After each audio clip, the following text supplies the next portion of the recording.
Humanitarian agencies in northern Kenya are still struggling with the influx of asylum seekers from Ethiopia who are continuing to flee into Kenya through the Moyale border. Over 8,200 Ethiopian immigrants have crossed over into Moyale following clashes in their country, where 13 people have been killed in the last few days. The immigrants, who have been classified as refugees yet, are currently leaving with relatives, while others are being settled in a common place in Moyale. The temporary shelter and food could, however, soon run out due to the high numbers of immigrants coming in.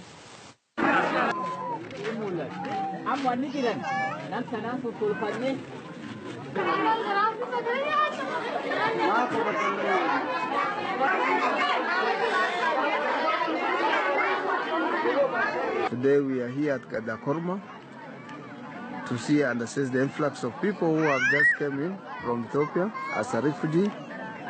These people have not left their livestock behind. Some few households managed to run away with their livestock, but from the information we got from their interview, large number of animals has been left behind. The new arrivals who have just came as reported, huge volume of livestock has been eaten by predators, wild animals. All right, and I want to bring in my colleague, Judge Maringa, who has been following up on this developing story for us. Judge, good morning. Of course, we've seen there in the pictures really some devastating scenes there, many women, children. How can you describe the situation for us? I mean, you've been able to see it and to talk to the people there. What are they saying about this? Good morning to you, Betty. Indeed, it is a devastating situation. As of yesterday, the official number we had was 8,200.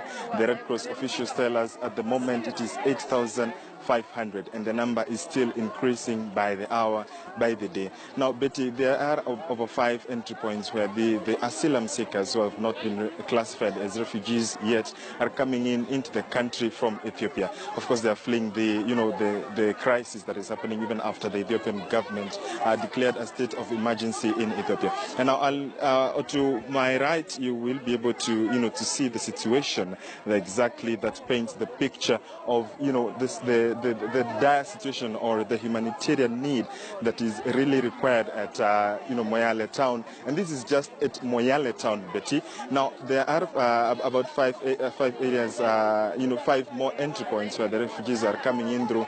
And these ones you can see here, Betty, are those ones who have not been able to find refuge with their relatives. There are a few who have found because coming in from Ethiopia, they were able to meet with their relatives from this side. But these ones who are here are the ones who have not been able to find any shelter yet, and they are relying on the little food and humanitarian services that the county government is trying to share among them, as well as the Red Cross Society, which has been here ever since this happened. And I'll be speaking to the Red Cross authority officials and also a representative from the county to just give us a picture of the entire situation and what is exactly happening. Thank you very much, Madam, for joining us on KTN News. Tell us your name, please. My name is Talasa Tuta. I'm the regional manager for the Kenya Red Cross Society in the Upper Eastern region. Now, when the asylum seekers started coming into the country, what was your first reaction? How did you react? Did you start just offering humanitarian services, or what exactly happened? Yeah, we received this information on Saturday around 10 in the afternoon, around 3 o'clock, when there were shootings reported across the border, and immediately we had to verify this information because we've heard that the refugees or the asylum seekers who have started streaming in, and immediately we spoke with the county, the national government security at the sub-county level, and mobilized the county government officials to be able to come and establish exactly what is going on. And so we were able to establish, and people just moved randomly to various locations.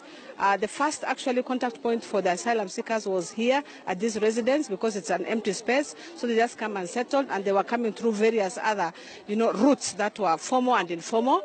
And so they were scattered across. Some went and lived with their relatives, integrated with relatives, friends, and well-wishers.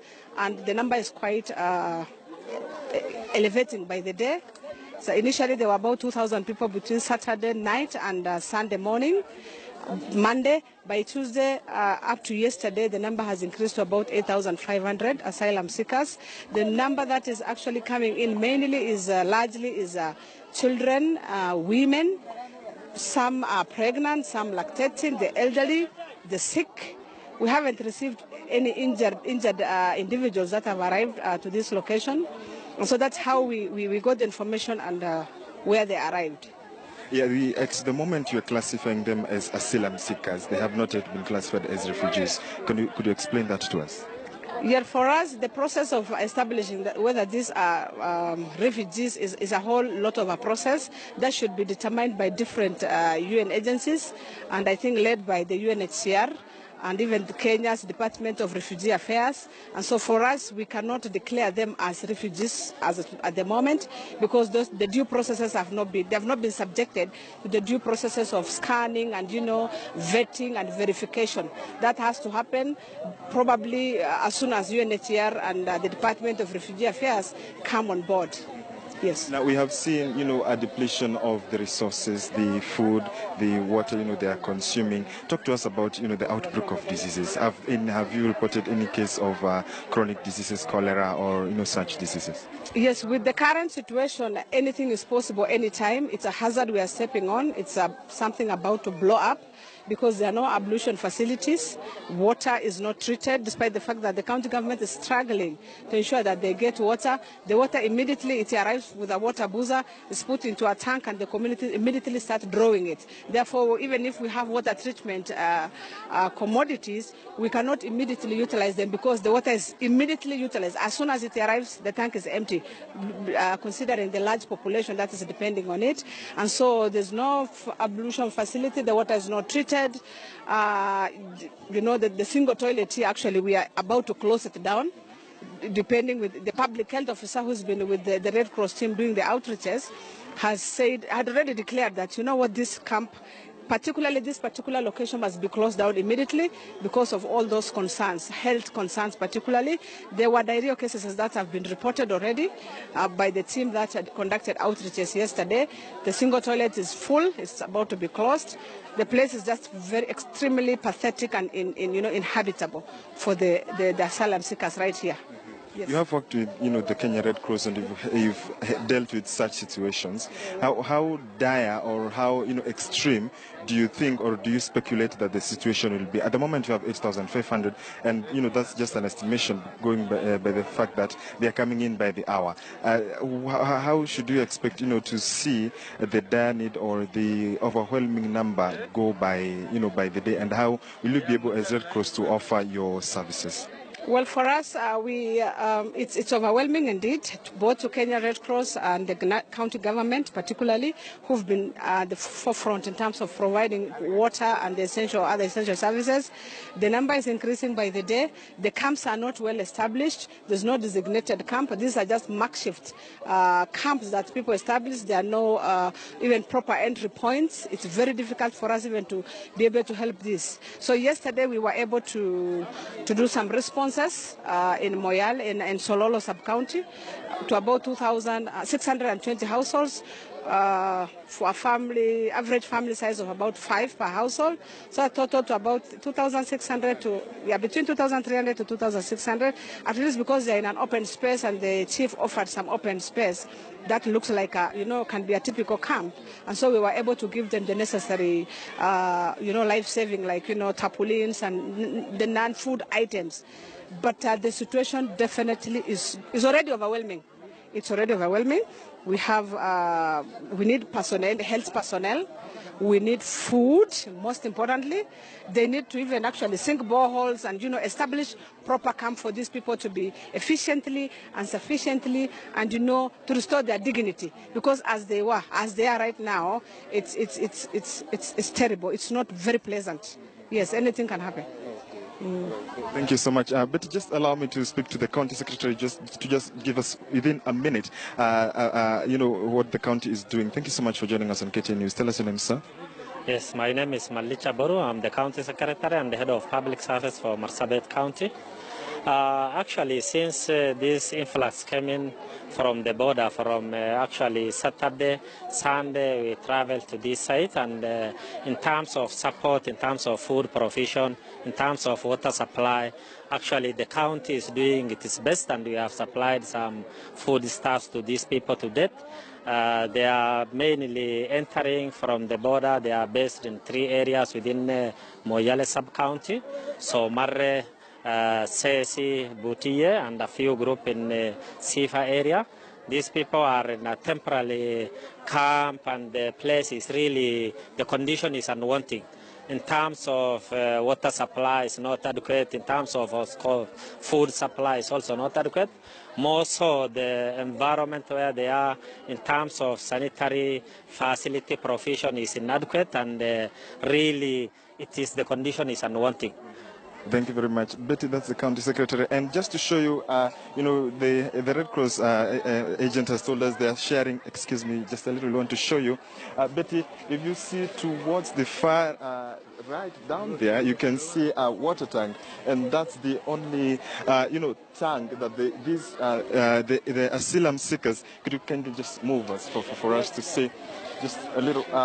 That's the water tank that they are using and sharing, the over 8,500, to just, share here the asylum seekers. And that's the dire need for, for services such as water and food. And, it's a dire need, Betty, that these asylum seekers need, here in Moyale. We are following up this issue, and we'll package more stories for you as we'll head up to the other points, such as Sololo, to find out what is exactly happening there. Betty.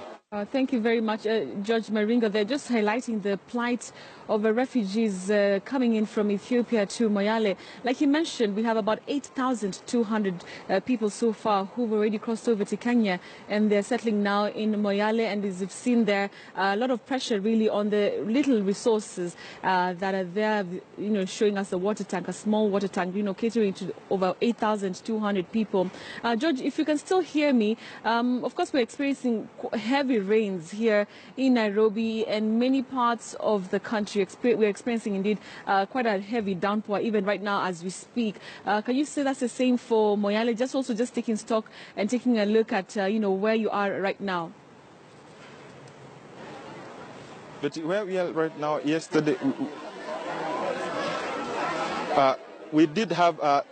We did have some showers yesterday, and we are having dark clouds at the moment, and we are anticipating. We had a notification. We received a notification last night that it could be raining today. But Betty, the rain is in as much as it is a blessing, it could also be overwhelming to these asylum seekers who are don't have much of shelter here. We are actually seeing dark clouds. We had some earlier in the day, and we expect that the rains could fall any time from now, and we also had some showers yesterday, Betty.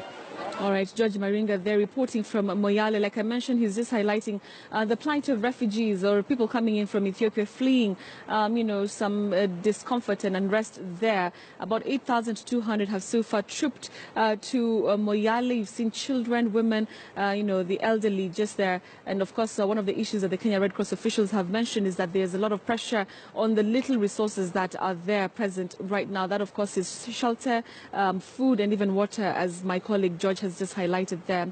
We just